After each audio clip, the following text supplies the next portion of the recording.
Amém? Então eu gostaria de, nesse momento, já apresentar, introduzir o meu pastor Odilon, José Odilon Vergara, conhecido no Brasil como Pastor Odilon. E o Pastor Odilon, ele é o apóstolo da Igreja Batista Shalom, lá de Curitiba, sede, mas tem igreja no mundo todo, em 40 lugares, aí tem igrejas no Brasil, na Europa, na América, na África, no Japão. Meu irmão, onde tiver uma alma, esse homem planta igreja, aleluia.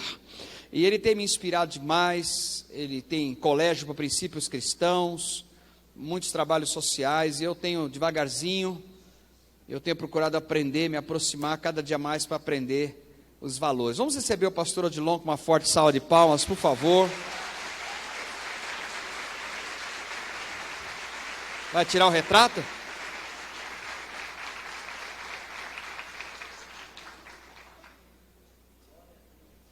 Irmãos, uma foto desce mais 4,50, pega o trem para onde quiser aqui em São Paulo.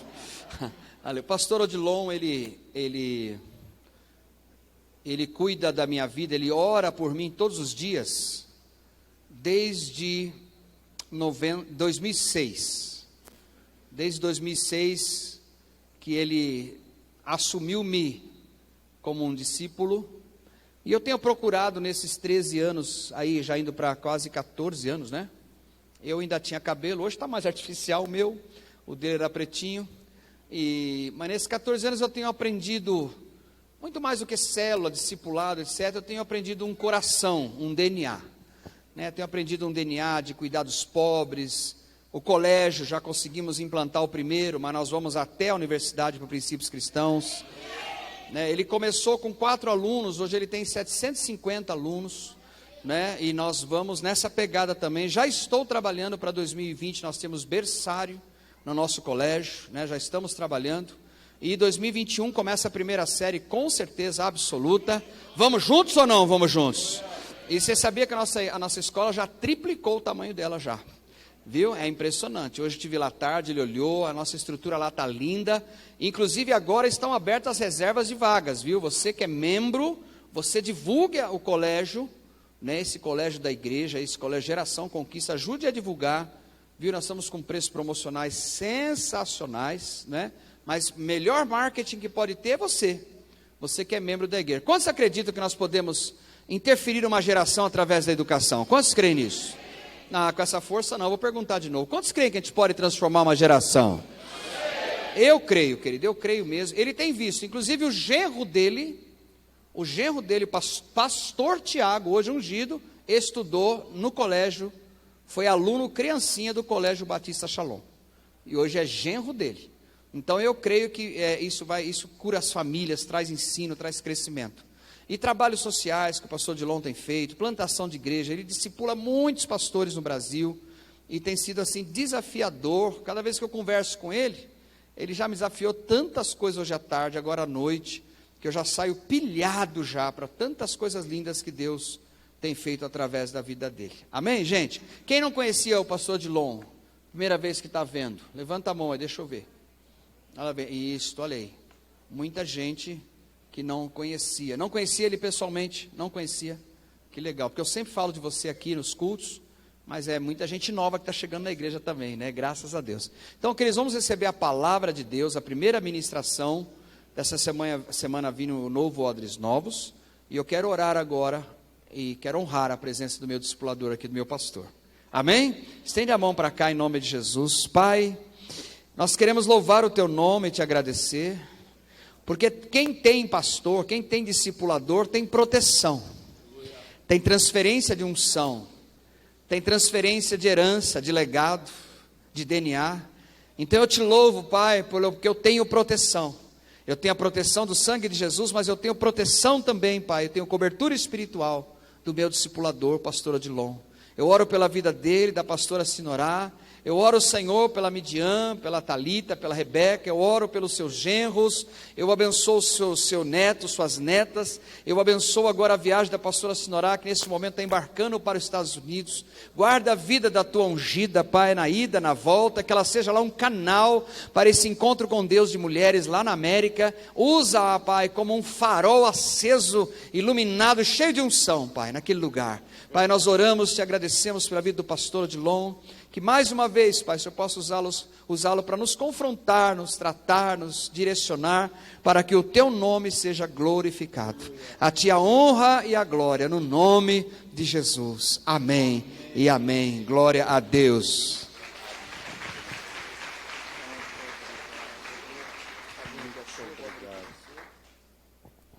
Boa noite! Vocês estão bem? Então diga graças a Deus. Confesso para vocês, quando cheguei no aeroporto hoje, quase não conheci o Ricardo. Eu falei, meu Deus. Aí quando eu vi aquele cabeludo vindo na minha direção, eu falei, é ele. Mas está lindo, viu? Está lindo mesmo. Parabéns, parabéns. Ele disse que vai usar até depois aqueles rabos de cavalo, né? E está muito moderno esse meu discípulo, né? Eu trago um abraço da minha família, todos estão bem, graças a Deus. Ricardo já orou pela Sinorá, está indo agora para um encontro com Deus com o time lá nos Estados Unidos. E estou muito feliz por rever vocês. Esse povo é lindo e esse prédio está ficando lindíssimo e moderno, hein? Olha que coisa maravilhosa. Eu lembro, eu falei para o Ricardo, perguntei para ele, onde era a primeira vez que eu vim aqui? Na Igreja da Conquista, era num lugar aqui por perto, ele falou. Mas eu lembro quando eu vim a primeira vez aqui nesse prédio, era muito simplesinho, e agora está tão chique.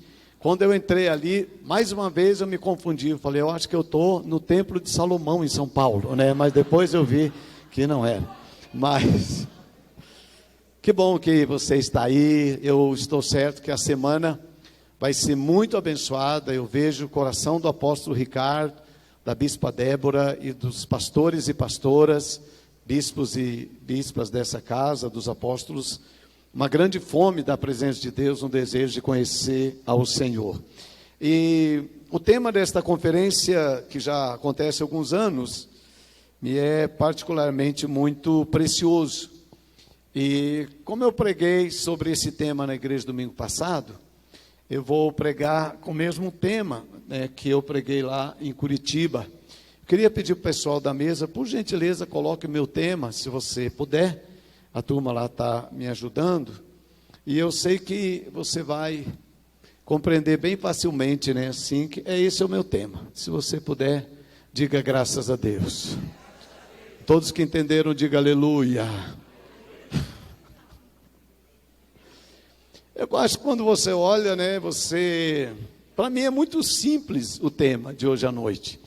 Muito simples, né? Muito simples, tem tudo a ver com o que vocês querem experimentar esta semana. Foi sobre esse tema que eu preguei domingo à noite lá em Curitiba. Eu vou ler um texto, quem sabe. Quantos não entenderam o meu tema? Seja bem sincero. Tudo isso, meu Deus do céu.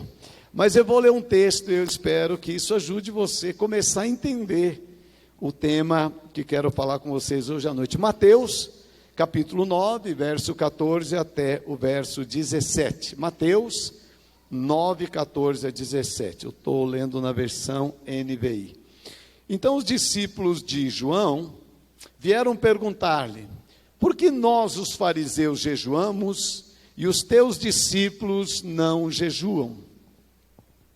Jesus respondeu: como pode os convidados do noivo ficar de luto enquanto o noivo está com eles? Virão dias quando o noivo lhes será tirado, então jejuarão. Ninguém põe remendo de pano novo em roupa velha, pois o remendo forçará a roupa, tornando pior o rasgo. Ou nem se põe vinho novo em odres, em vasilhas de couro velhas. Se o fizer, as vasilhas se rebentarão. O vinho se derramará e as vasilhas se estragarão. Pelo contrário, põe-se vinho novo em vasilhas de couro novas, e ambas se conservarão. Até aqui. Você sabe, né, esse texto você conhece muito bem. E se você pode, deixa lá o tema do meu sermão, que eu quero ver se as pessoas entendem. Eu vou estar falando dentro desse texto de vinho novo e odres novos. Jesus está falando, né, dentro de uma realidade dos judeus. Alguns fariseus estão com ele, e eles estão perguntando sobre coisas da lei, sobre jejum, por exemplo, e por que os discípulos de Jesus não observavam este cerimonial. Então Jesus vai explicar. Eu quero começar explicando o meu tema para ver se você entende. Quero me apresentar para você compreender melhor. Eu sou pastor há 30 anos lá na Shalom. Eu comecei a pastorear com 29 anos. Atualmente eu tenho 61 anos, faz um ano que eu estou na bênção do idoso. Pensa numa coisa boa, irmãos. Eu achei que isso não era legal, mas pensa para mim a melhor coisa que aconteceu. Eu estava em São Paulo esses dias, eu posso usar, né, algum sistema de milhares que as companhias têm, e eu entrei, né, no Smiles da Gol, aí eu olhei, a fila estava muito grande, e lá dos idosos estava menor. E aí eu percebi que a dos idosos vai primeiro. Aí eu corri lá para dos idosos, e um senhor muito educado, estava, né, na fila do Smile, ele viu fazer esse movimento, ele bateu no meu ombro e disse: Senhor, esta fila é dos velhos. E aí eu disse para ele: pois olha, eu sou um velhinho júnior, estou começando agora, né? Estou começando agora. E na verdade tem sido muito prazeroso viver esse tempo de avô. Hoje aí vocês, é uma coisa extraordinária. Vi os netos de alguns de vocês lá na escola hoje, que coisa maravilhosa isso. E vivendo esse novo tempo. Então minha palavra tem muito a ver com o tempo que eu estou vivendo, de onde eu estou olhando as coisas acontecerem. E eu presto muita atenção naquilo que vai acontecendo na família, naquilo que vai acontecendo na igreja, naquilo que vai acontecendo no mundo. Hoje é dia 24 de setembro. Ontem começou uma nova estação, uma das mais lindas do ano. Qual é? A primavera. Então a cada 3 meses muda de estação. Daqui 3 meses vai mudar verão, depois outono, depois inverno. Então Deus criou o mundo em forma de estações. Diga, estações. Qual é a melhor estação? Se fosse sempre verão, você ia achar legal? Teríamos alguns problemas se fosse sempre verão. Por exemplo, você sabe, uma das razões do inverno para a agricultura e para a sobrevivência humana, o frio do inverno, ele purifica a terra, ele elimina muitas pragas da terra. Se não houvesse frio, nós perderíamos muito em colheita, não havendo frio. Cada estação, ela tem um propósito, por isso Deus criou as 4 estações. O mundo rural é cíclico, tem o tempo de plantar, tem o tempo de cuidar, tem o tempo de colher e o tempo de desfrutar. Diga assim: tempo de plantar, tempo de cuidar, tempo de colher e tempo de desfrutar. É muito importante que a gente aprenda sobre ciclos, sobre estações, para que a gente possa viver bem dentro de cada uma delas, né? Nós, na nossa trajetória humana, um dia nós fomos crianças, depois adolescentes, depois vamos ficar jovens, depois nós vamos ficar adultos, e depois nós vamos ficar velhos, e não me fale mais nada do que vai acontecer. É o arrebatamento, né? São os ciclos da vida. Muitas pessoas não vivem bem alguns ciclos, né? Elas têm dificuldade. Eu vejo que muita gente no Brasil e no mundo tem dificuldade de chegar, pela graça de Deus, esta fase que nós estamos vivendo, que é a fase de ser idoso, de ser velho. Eu vivi muito bem como jovem, vivi muito bem como adulto, e eu espero viver muito bem mesmo, né, nessa fase de velho. Eu realmente curto isso, eu me divirto com isso. Tem um ministério muito forte lá na igreja, né, que é o Clube do Tempo, e eles fazem muito turismo, eles passeiam muito, e de vez em quando eu falo para eles assim: quero te dar um roteiro, né, para você para você fazer o próximo passeio, né? Porque são os lugares que a gente deve admirar. Então passa lá no Jardim da Saudade, dá uma olhada, é um campo bonito, você vai morar um bom tempo lá, então já vai lá dar uma olhada. Todo mundo me olha estranho, porque eles acham que morrer é horrível. Nunca morri, mas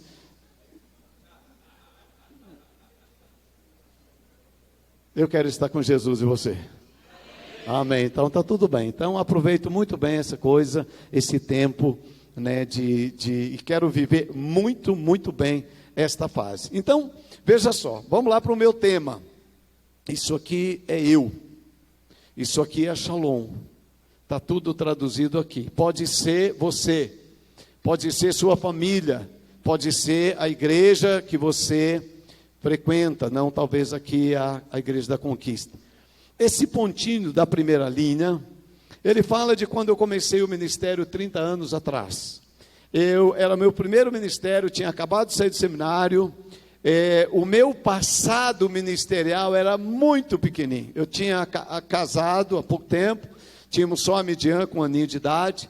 Então, a minha experiência de vida, experiência ministerial, familiar, era muito pequena.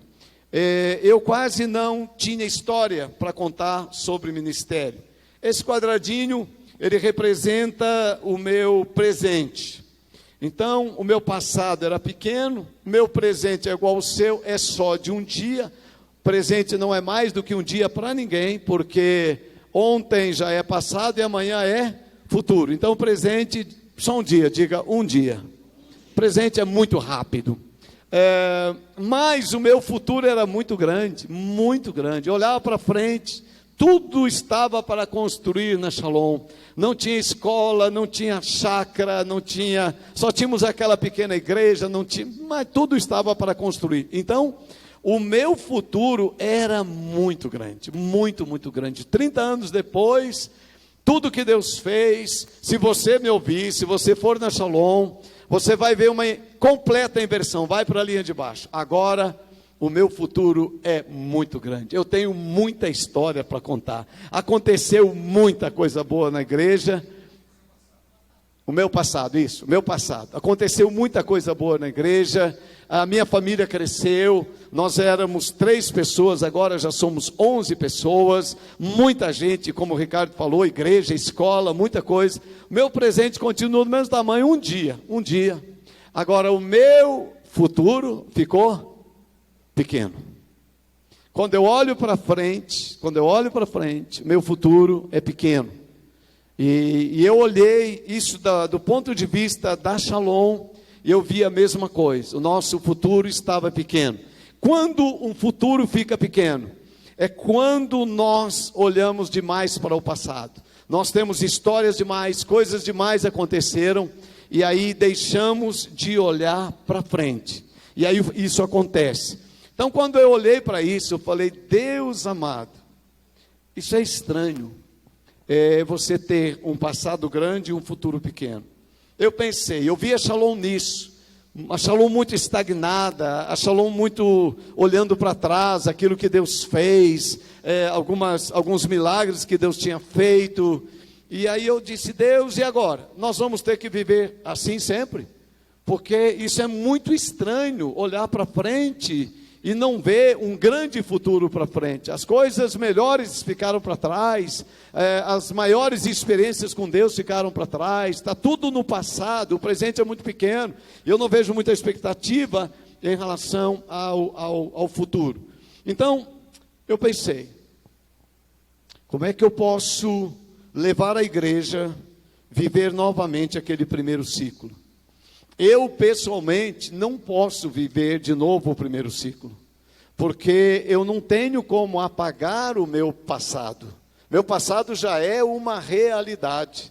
Eu não tenho como apagar o passado da igreja, isto já é uma realidade. O que eu posso fazer é levantar uma geração que ainda não tem passado. Isso eu chamo da próxima geração. Nós estamos fazendo um evento agora em Curitiba, um congresso de mulheres com esse tema, né? Ligando a próxima geração. Eu queria pensar um pouquinho com você hoje à noite sobre os odres velhos, antes da gente entrar depois nos odres novos. Os odres velhos é toda a estrutura que nós desenvolvemos, é tudo aquilo que nós realizamos, a história que nós construímos. Percebemos uma sociedade muito desequilibrada. O que nós temos hoje na sociedade? Número grande de pessoas sofrendo de uma doença chamada depressão. Quem já viu falar sobre essa doença chamada depressão? Que doença é essa? A depressão é o excesso de passado não resolvido. Pessoas que têm esse passado muito grande na sua vida e sem que muitas coisas tivessem sido resolvidas. Então ela está voltada para o passado. Nós vivemos numa sociedade extremamente estressada. Quem já ouviu a palavra estresse? Estresse é o excesso de presente que não se pode resolver. Pessoas que olham para esse pequeno presente, mas elas não conseguem resolver as coisas, elas ficam estressadas. Quem já ouviu a palavra ansiedade? Ansiedade é o excesso de preocupação com o futuro. Essas são 3 doenças que têm causado problemas em famílias, têm causado problemas na igreja e têm causado problemas na sociedade. Então, olhando esta realidade, olhando esta realidade da igreja, eu comecei a fazer algumas perguntas para mim mesmo. Será que Deus, como é que Deus olha para isso? Como é que Deus olha para esta realidade que nós estamos vivenciando? Eu comecei a pensar, nosso Deus quer nos levar a viver o passado? Nosso Deus quer nos levar a viver o presente? Ou nosso Deus quer nos levar a viver o futuro? Para Deus não tem esses 3 tempos. Para Deus não existe passado, presente e futuro. Não existe. Para Deus existe só o já, o agora, o já, que não é presente, nem passado, nem futuro. É a existência do já. Mas para nós tem esses 3 tempos. Quando eu olho para a vida na terra, como Deus olha para nós, como a Bíblia nos ensina, eu começo a concluir o seguinte. Hebreus 11:6 diz assim: sem fé é impossível agradar a Deus. Olha para mim, deixa eu te perguntar. Fé aponta para passado, presente ou futuro? Fé aponta para passado, presente ou futuro? Preciso fé para olhar para o passado? Não. Preciso fé para o presente? Sim ou não? Sim ou não? Não. Porque o presente está acontecendo agora. O que você está vivendo agora é presente. Você está vendo, sentindo, percebendo, você não precisa de fé. Os seus sentidos naturais te permitem ver a realidade agora. Ela é o jeito que é. Está desse jeito. Você, por exemplo, vou te dar um exemplo simples. Você precisa de fé para saber que está vivo agora? Você precisa de fé para saber se vai estar vivo amanhã? Sim. Então, a fé sempre será usada no futuro. Não usaremos fé para o presente. A fé sempre será usada para o futuro.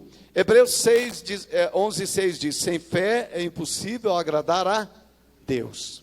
Então, eu poderia, vê se você me permite, eu poderia dizer, sem futuro é impossível agradar a Deus?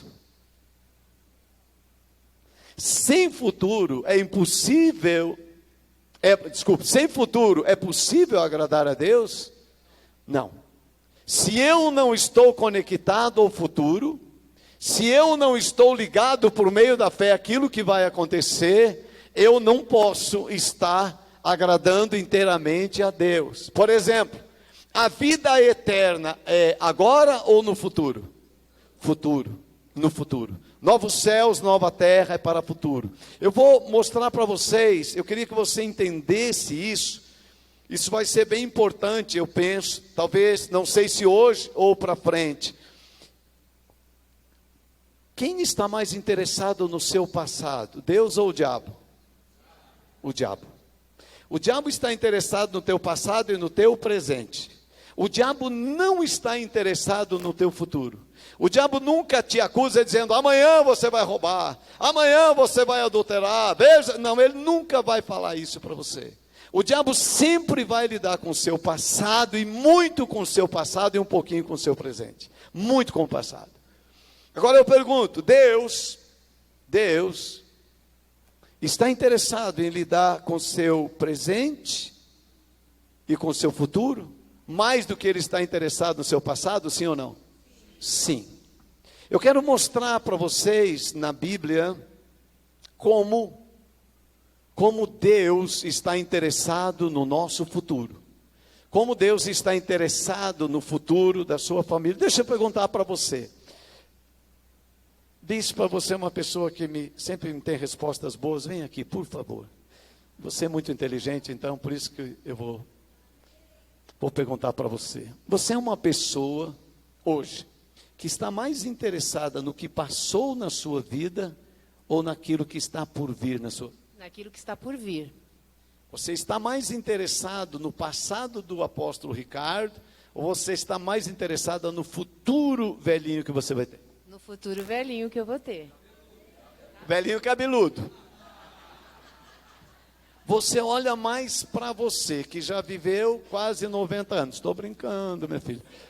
Você olha mais para você, que já viveu mais de 50 anos, ou você olha mais para o Guilherme, que já viveu 17 anos? Eu olho mais? Eu olho para o Guilherme. Mais para o do Guilherme? Sim. Você olha mais para o seu futuro ou para o futuro do Guilherme? Do Guilherme. Ela, a bispa, olha mais para o futuro do Guilherme do que para o futuro dela. Por quê? Porque o futuro do Guilherme é maior que o seu. Claro que você ama. Ô Jair, vem aqui você também, porque você também é muito inteligente. Bem mais, né? Deixa eu te perguntar. Eu estou sabendo que ele virou avô.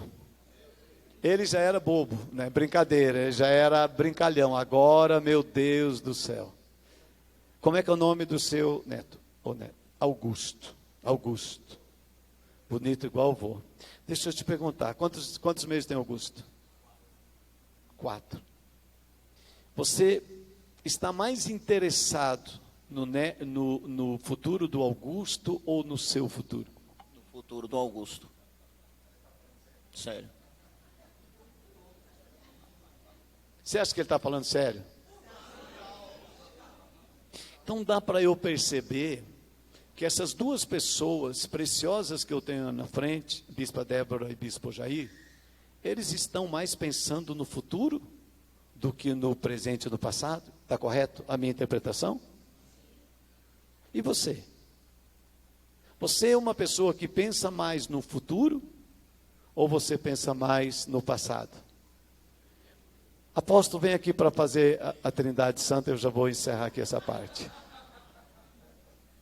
Apóstolo, essa igreja da Conquista que eu conheço e admiro, ela é uma igreja que está mais voltada para pensar no que passou, ou ela está mais voltada para pensar no futuro do que vai vir?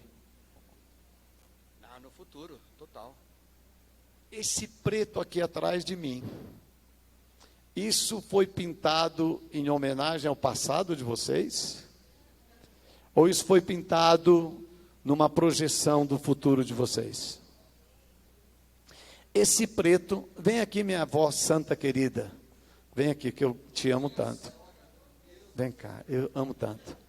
Deixa eu te perguntar, seja bem sincera comigo, se bem que você é muito evoluída, não sei se eu peguei a pessoa certa. Esse preto lhe apaixona? Apaixona. Eu quero uma outra velhinha mais velhinha aqui, porque essa velhinha está muito moderna. Essa velhinha não deu certo. Eu acredito que a resposta dela, eu posso estar errado, mas eu acredito que a resposta dela tem muito mais a ver com os netos do que com ela mesma. Vocês acham que eu tenho razão ou não? ela já está gostando do que os netos gostam. Porque ela ama seus netos, eu sei que ela ama seus netos. Quando nós estamos voltados para o futuro, isso vai acontecendo conosco. Na minha casa, eu estou muito mais voltado para o futuro das minhas filhas e dos meus genros e netos do que para o meu presente e para o meu passado. Quantos fazem isso também na sua família? Me ajuda aí. Ok. Agora, eu quero continuar pensando com vocês como nós lidamos com esta realidade de odres velhos e vinho novo na igreja.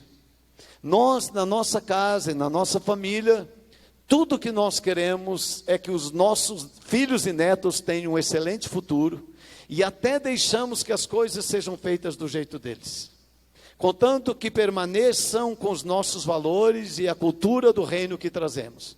Mas eles têm todo o direito de fazer as coisas do jeito deles e não do nosso jeito. Eles podem até pintar a parede de preto se quiser e vai estar tudo bem para mim que sou vovó e que sou vovô, por causa do amor à próxima. Obrigado, Deus. Os dois já estão com o cabelo quase igual, gente. Olha como está lindo. Deus abençoe vocês. Eu quero pensar um pouco sobre como Jesus lidava quando ele falou: olha, vocês precisam, esses odres velhos precisam ser mudados. Jesus não está falando simplesmente num contexto de fabricar vinho. Jesus está falando para líderes, Jesus está falando sobre o reino de Deus. E ele diz, não é possível colocar o vinho novo em odres velhos. E eu queria olhar para vocês, partindo dessa coisa de presente, passado, presente e futuro, como Jesus lidava com isso no dia a dia, e como que nós devemos lidar com isso no dia a dia da igreja. Eu quero primeiro mostrar um texto para você. Você conhece muito bem, no Evangelho de João, capítulo 8. Evangelho de João, capítulo 8. Me ajude a olhar a partir do verso 1 até o verso 11. Preste atenção como é que Jesus vai lidar com o passado, o presente e o futuro de uma pessoa. E como você, pastor, lidaria, e como eu lidaria, e como nossa igreja lidaria em relação a uma pessoa como esta, de passado, presente e futuro. Jesus, porém, foi para o Monte das Oliveiras. Ao amanhecer, ele apareceu novamente no templo, onde todo o povo se reuniu ao seu redor, e ele se assentou para ensiná-los. Os mestres da lei e os fariseus, presta atenção, era de manhã, os mestres da lei e os fariseus trouxeram-lhe responda para mim por favor, trouxeram uma mulher, que tinha sido surpreendida em adultério. Me ajuda a criar um pouquinho este cenário. Provavelmente isso aconteceu talvez à noite. Esta mulher recebeu um homem que não era seu, e ela foi apanhada no ato do adultério. Fizeram-no ficar em pé diante de todos, colocaram essa mulher em exposição diante de todos e disseram a Jesus: mestre, esta mulher diga foi, o passado dela, o que aconteceu no passado recente, mas está ligado ao passado, ela foi surpreendida em um ato de adultério. Vamos lá. Na lei, Moisés nos ordena apedrejar tais mulheres. E o Senhor, o que diz agora, no presente? Eles estavam usando esta pergunta como armadilha, a fim de terem uma base para acusá-lo. Mas Jesus inclinou-se e começou a escrever no chão com o dedo. Visto que continuavam a interrogá-lo, ele se levantou e lhes disse: se alguém de vocês estiver sem pecado, seja o primeiro a atirar a pedra. Inclinou-se novamente e continuou a escrever no chão. Os que ouviram foram saindo, um de cada vez, começando com os mais velhos. Jesus ficou só com a mulher em pé diante dele. Então Jesus pôs-se de pé e perguntou-lhe: mulher, onde estão eles? Ninguém te condenou? Ninguém, Senhor, disse ela. Declarou Jesus: eu também não te condeno. Para aqui um pouquinho. Esse eu não te condeno está no passado, no presente ou no futuro? No presente. Te pergunto, Jesus fez algum comentário sobre o passado dessa mulher? Jesus se interessou sobre o passado dessa mulher? Momento algum.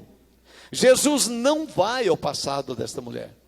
Jesus não conversa com esta mulher sobre o seu passado. Não conversa. Jesus fala sobre o seu presente, sobre o seu agora. Ninguém te condenou agora? Não, ninguém te condenou. E aí ele disse: neste momento eu também não te condeno. Porém agora Jesus vai olhar para o futuro dessa mulher e me responda o que ele falou para ela. Vai lá ler para mim, por favor, agora. Mais uma vez. Agora vá e abandone a sua vida de pecado. Não peques mais. Ele aponta para um futuro desta mulher totalmente diferente do seu passado. A pergunta que eu faço: nós como igreja, na nossa geração, nós olhamos mais para o passado ou para o futuro das pessoas? Mais para o passado das pessoas. Esse entendimento faz com que eu olhe para aquele começo e olhe para a segunda linha e percebo que o nosso coração pastoral e de igreja muitas vezes está voltado para o passado das pessoas, quando não era este o ensinamento nem o coração de Jesus. Jesus estava interessado porque se essa mulher tem o seu futuro resolvido, o seu passado estará resolvido automaticamente.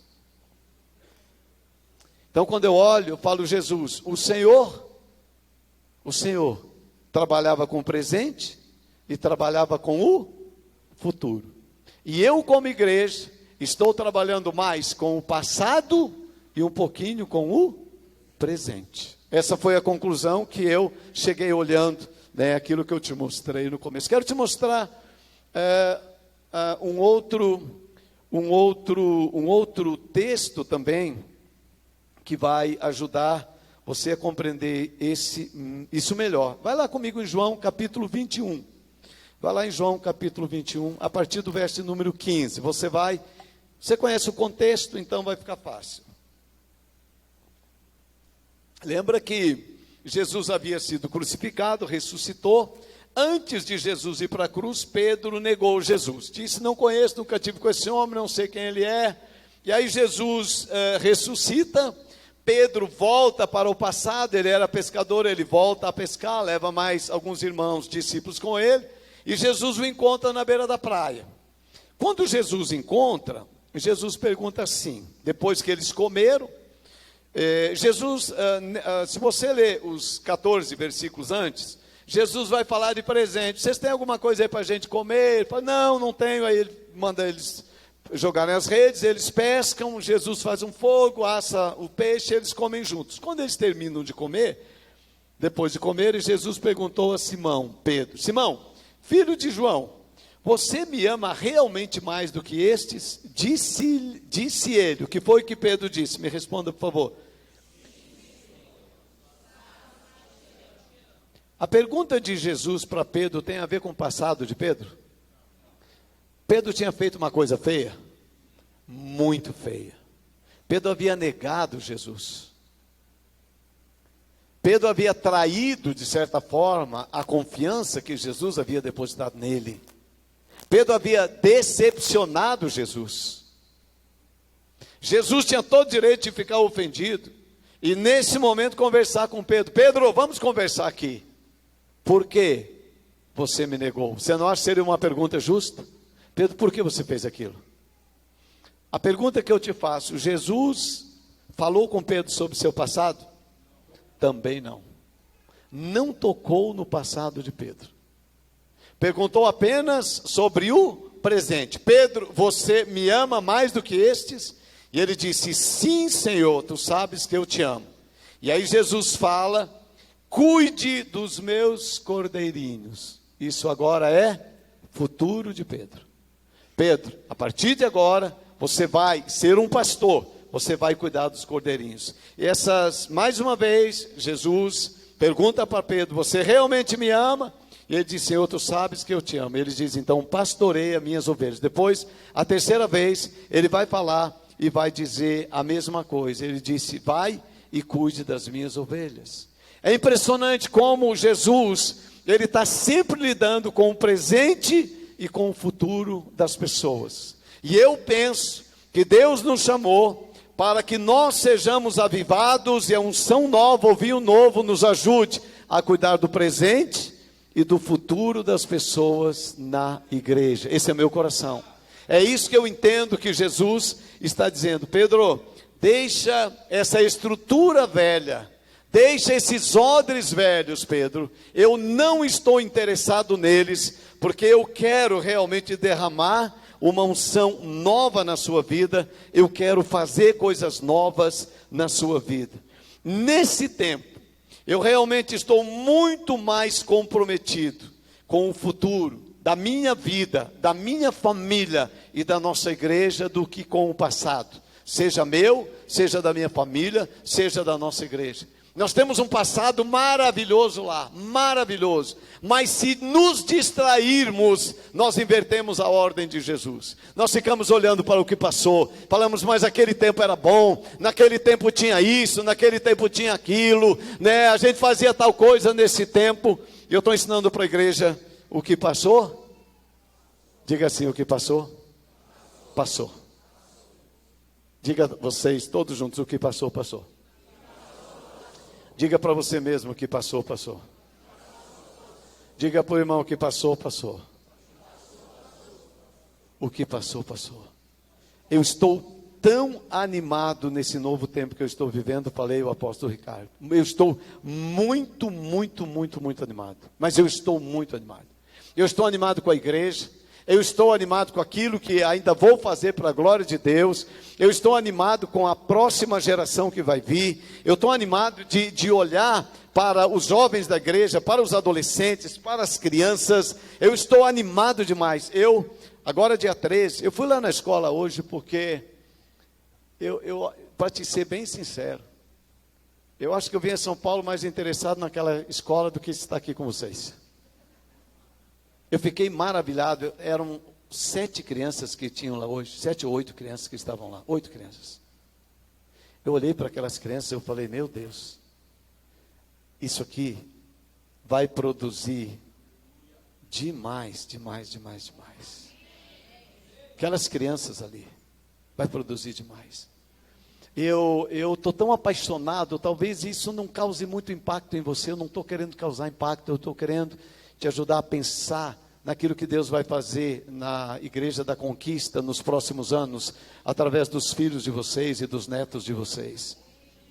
Eu não estou muito empolgado tanto comigo, mas eu estou empolgado com as minhas filhas, meus genros e meus netos. Eu não estou empolgado com os anciões da igreja, eles são uma bênção, quero cuidar bem deles até eles morrerem, o Jesus vir, mas eu estou muito empolgado com a próxima geração. Dia 13 agora, eu vou fazer uma revolução na igreja. Eu não sei onde isso vai dar. Eu não sei. Nossa igreja é grande, alguns de vocês sabem.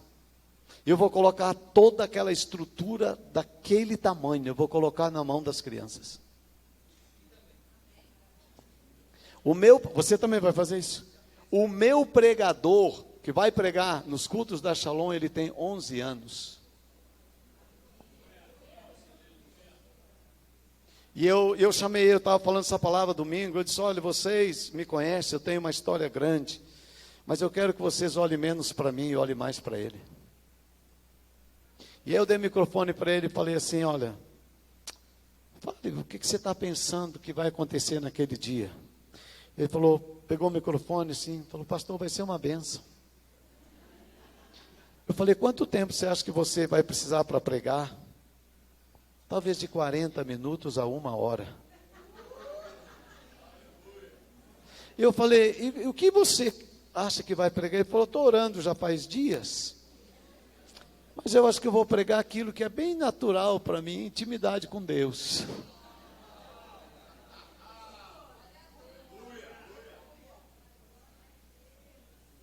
Eu não apenas estou dizendo que eu acredito na próxima geração, mas eu estou vivendo a próxima geração.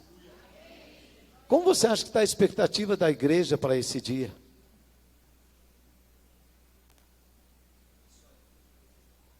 A menina que vai dirigir o louvor, tipo a bispa, que faz isso tão bem, ela tem 10 anos. Ela saiu de uma cirurgia de câncer, teve morta praticamente essa menina. Vocês oraram muito, é a Bene. A Bene que vai dirigir o louvor. Esses dias eu levei ela comigo, eu estava numa conferência, eu falei, Bene, vem aqui. Vamos cantar uma música, canta uma música com a igreja aí. Ela começou a cantar uma música. Aí ela cantou, primeira vez, segunda vez, ela falou, está muito comprida, vamos parar. E sentou. Eu achei demais. Porque criança é muito espontânea. Quantas vezes você acha a música comprida e você fica lá esticando aquela coisa? E esticando aquilo? Não é verdade? Eu simplesmente, está muito comprida, vamos sentar. Eu sei que esse dia vai marcar a nossa igreja. Agora eu estou desesperado para achar quem que vai fazer os dízimos e as ofertas nesse dia na igreja. Mas eu vou achar um lá de 10, porque tem que ser no máximo 12 anos, que vai fazer os dízimos e as ofertas. Eles vão fazer o acolhimento, eles vão cuidar do estacionamento, eles vão cuidar da igreja naquele dia. Porque Jesus disse que das crianças sai o perfeito louvor. E eu estava lá com o pessoal da igreja de crianças, vendo tudo que eles estão fazendo lá. Eu falei, eu não quero adulto ali na volta para ficar, não, é as crianças. Porque quando a gente dá os fora, as crianças têm que aguentar, não é verdade? Então, se eles der os fora, a gente vai aguentar também. E aí eu estava lá, e aí eu vi eles falando assim, o que vocês acham, crianças, da gente cantar na hora dos visitantes? Visitante, seja bem-vindo. Falei, Deus me livre, isso é música de velho, meu. Nós já cantamos essa música há quase 400 anos. Vai querer que as crianças... Eu falei, eu não quero crianças envelhecidas, se comportando como gente grande. Eu quero crianças. Eu não sei o que vão cantar. Roda a caixinha, eu não sei lá o que eles vão cantar. Mas eu quero que as crianças expressem o seu louvor na forma de crianças. Eu chamei um jovenzinho que converteu na nossa igreja. Ele era músico da noite, tocava na noite. Ele converteu, bem convertido, veio para a nossa igreja. Ele é bem pequenininho. E aí ele falou, pastor, eu quero trabalhar na igreja, mas eu não sei, eu sou bem novo aqui. Falei, o que você quer fazer? Ele falou, não sei, qualquer coisa aí, mas eu quero trabalhar. Eu falei, você gosta de gente? Gosto. Eu falei, você ora bastante? Oro. Você lê a Bíblia? Leio. Ok. Você é crente de verdade? Sou. Então, eu falei, a única coisa que eu tenho nesse momento agora na igreja, eu preciso de alguém para cuidar dos juniores de 10 a 12 anos. Eu falei, tamanho você tem, né? Porque ele é bem pequenininho. Eu falei, você acha que dá conta? Você tem filhos? Não, ele é casado há pouco tempo, não tem filhos. Você acha que dá conta? Ele falou, pastor, eu não sei, mas eu vou tentar. Quantos tem? Eu falei, olha, eu acho que vai dar para começar, mais ou menos talvez com uns 10 ou 12 que tem. Ele falou, então deixa eu começar com esses 10. Faz um ano que ele fez a primeira reunião, eu fui lá ver. Não tinha muito jeito para coisa, ele estava, mas vai. Fez um ano agora, 2 semanas atrás, ele fez o primeiro congresso intenso em Curitiba, com os juniores da nossa igreja. 120 juniores estavam no congresso com ele. Eu estou maravilhado com isso, maravilhado. Eu tinha 80 adolescentes na igreja, falei isso para o Ricardo. E aí o nosso líder foi embora.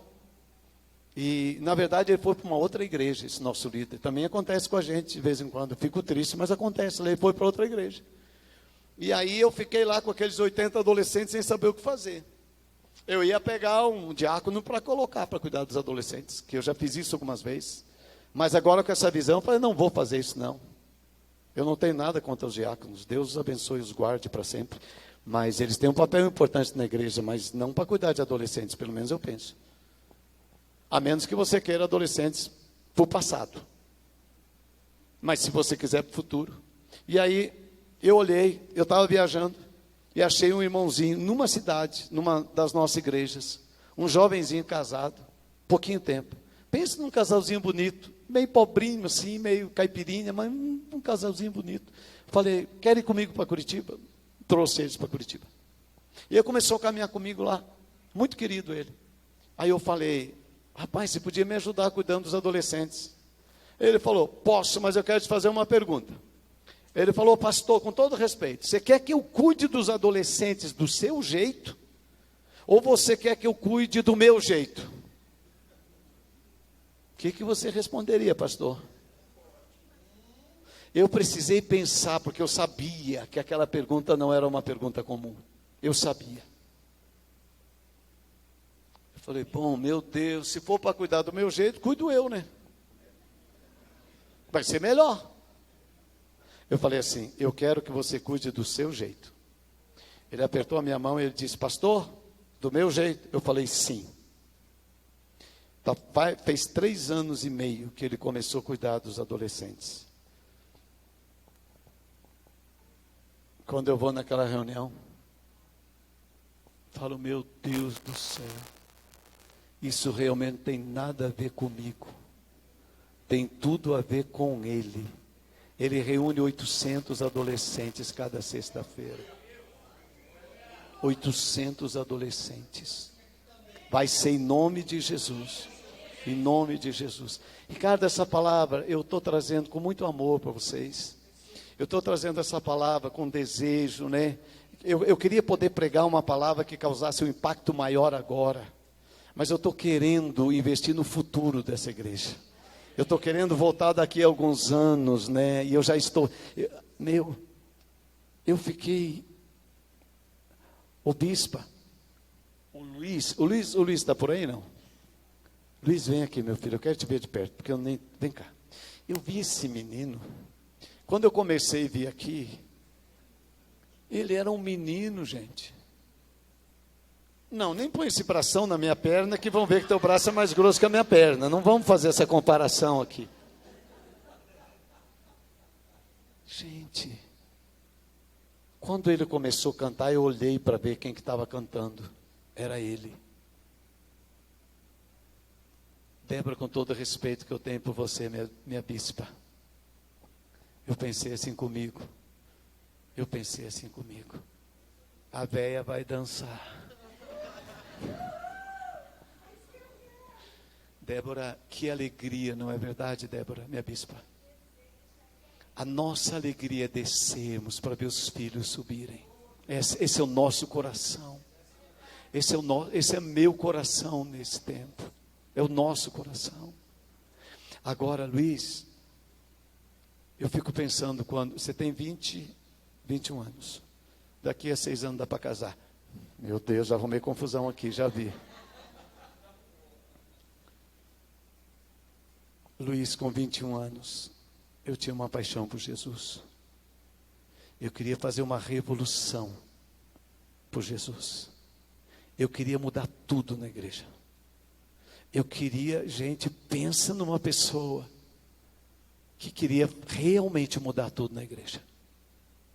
Eu vou falar uma coisa bem baixinha para você. Eu mudei.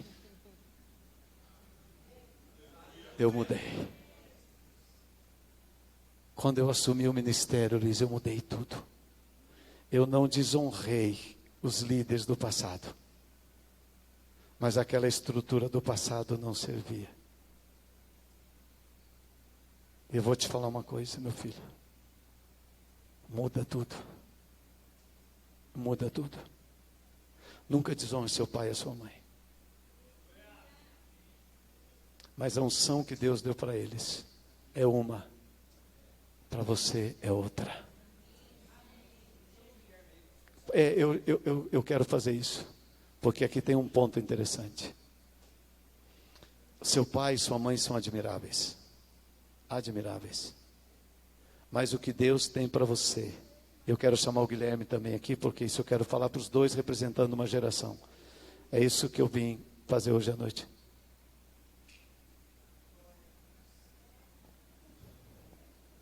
O quê?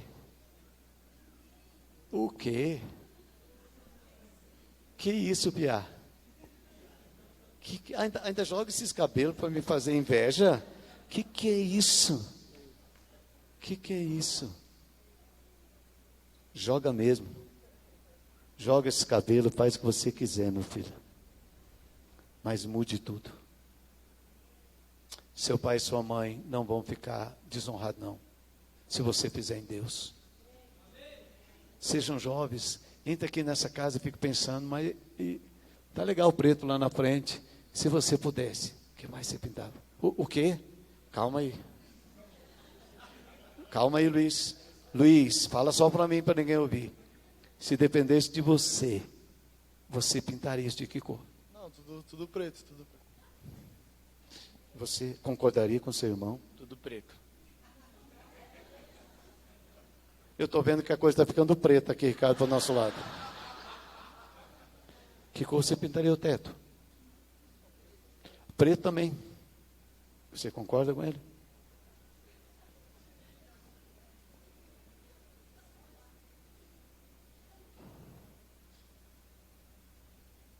Agora eu tenho que sair desse jeito. Tenho que sair daqui, pastores, me ajudem. O que é que eu faço agora? Deixa eu falar uma coisa para vocês, pastores. Se vocês querem realmente uma igreja que o futuro seja maior do que o passado de vocês, caminhem com eles. Porque a nossa geração nós já trouxemos para dentro da igreja. A deles eles têm que trazer.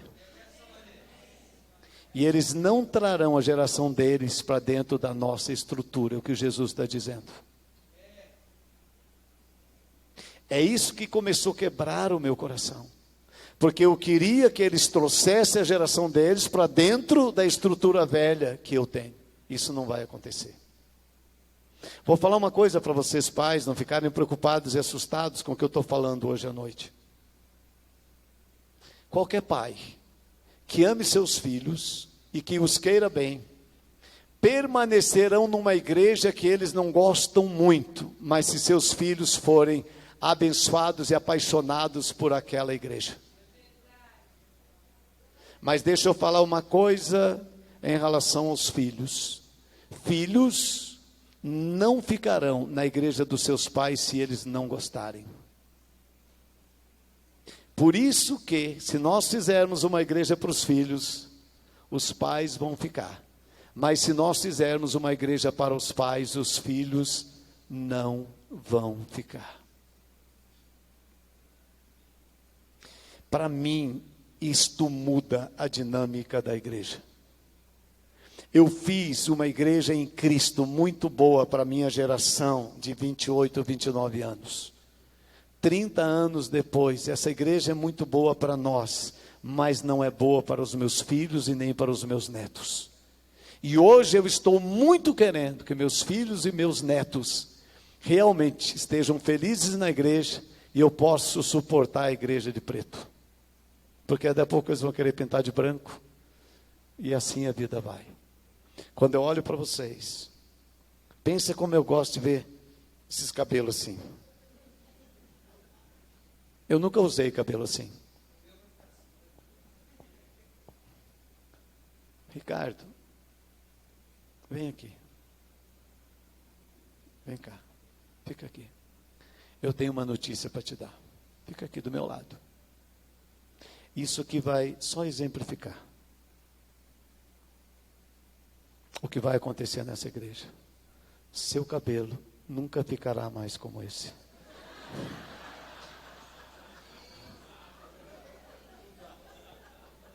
Agora sabe o que você pode fazer? Admire o cabelo do seu filho que você faz. Vibre com o cabelo dele, diga que coisa linda. E nem seu braço vai ficar igual ao dele. Já foi. Vocês entendem o que é colocar vinho novo em odres novos? Nós não vamos ficar igual, mas nós nos deixamos ser moldados para esta nova geração. Nós abrimos mão em favor dessa nova geração. Hoje eu vivo isso na minha casa, falei para o Ricardo. Minhas 3 filhas são líderes na igreja. Meus 3 genros são apaixonados por Jesus. E as minhas netas também. Mas elas não farão as coisas do meu jeito, nem eu quero que elas façam. Porque se fizerem, é uma igreja de passado. E eu quero uma igreja voltada para o futuro. Vem, bispo, fica aqui um pouquinho, eu quero terminar essa minha palavra.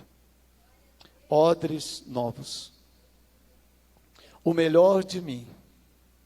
Gente, eu vou falar uma coisa para vocês. Vocês estão indo muito bem. Parabéns, apóstolo Ricardo, bispa Débora.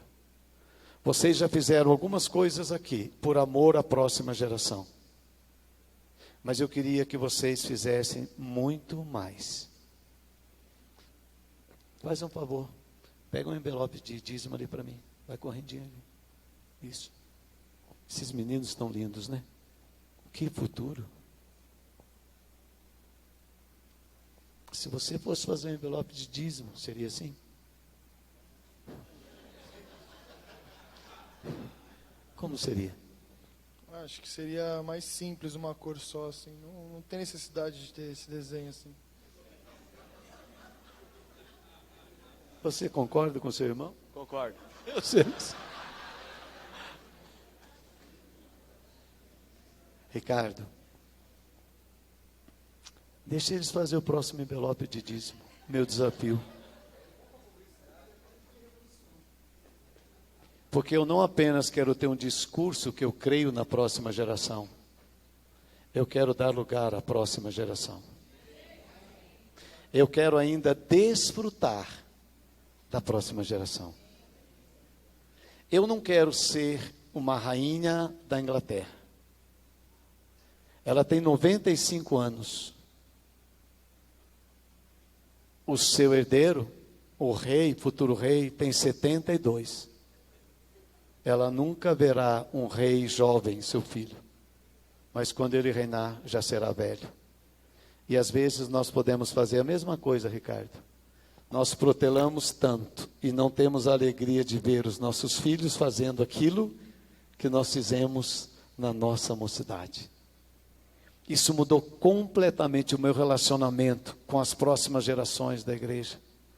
Eu tenho honrado muito as pessoas de idade, porque eles merecem honra, eles têm sabedoria, mas aos jovens Deus deu poder, Deus deu força, e eles devem carregar essa igreja.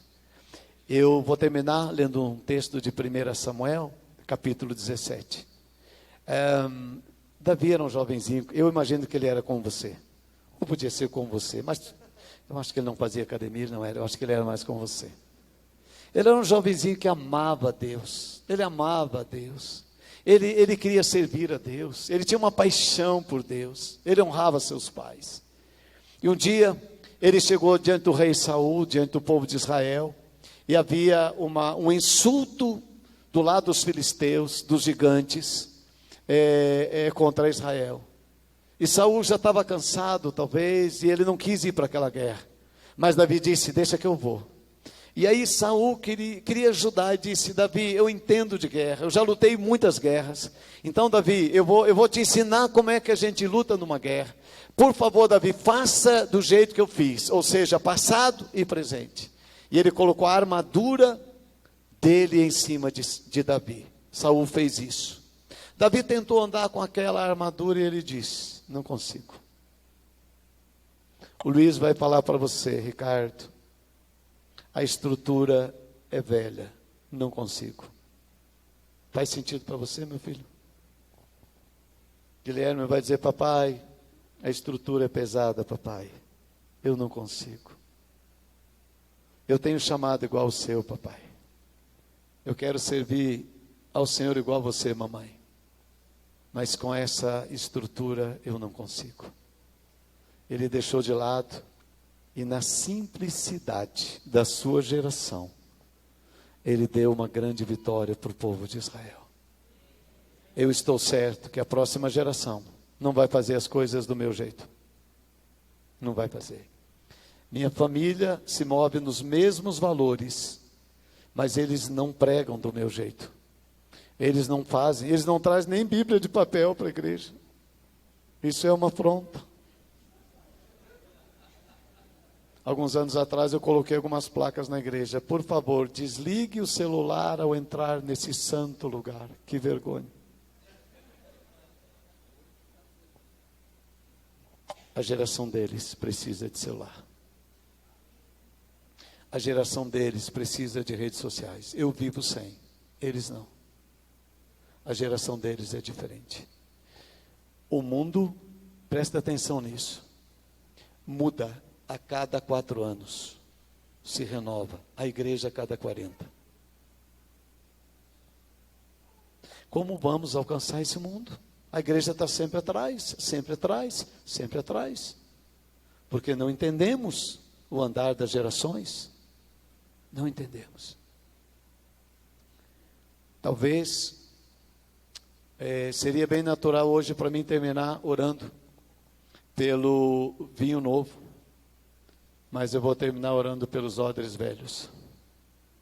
Vocês podem sentar. E vocês ficam aqui. Hoje é para o odre velho.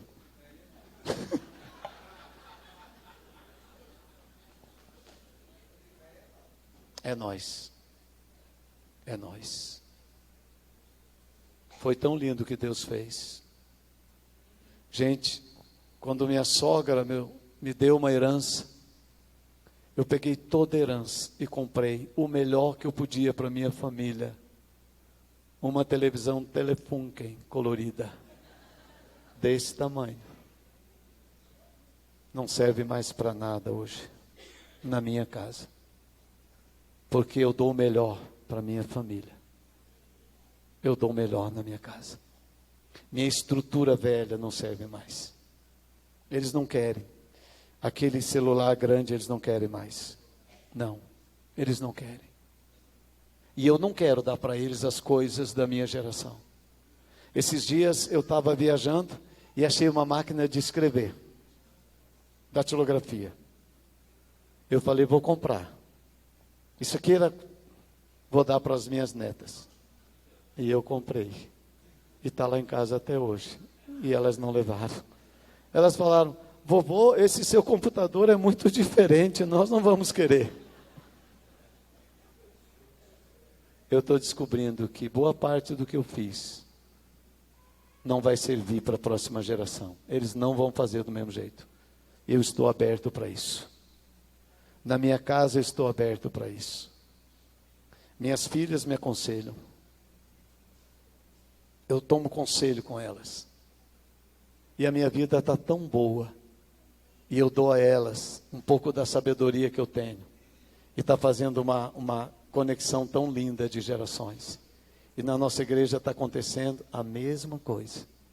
Mas eu estou dizendo para eles, o odre velho, nós estamos dispostos a abrir mão. Para que o vinho novo venha. Eu estou disposto a ficar olhando do meu passado. Porque eu não posso apagar a construção de um futuro muito, muito maior dos meus filhos, dos meus netos e da próxima geração. Para a igreja, a mesma coisa.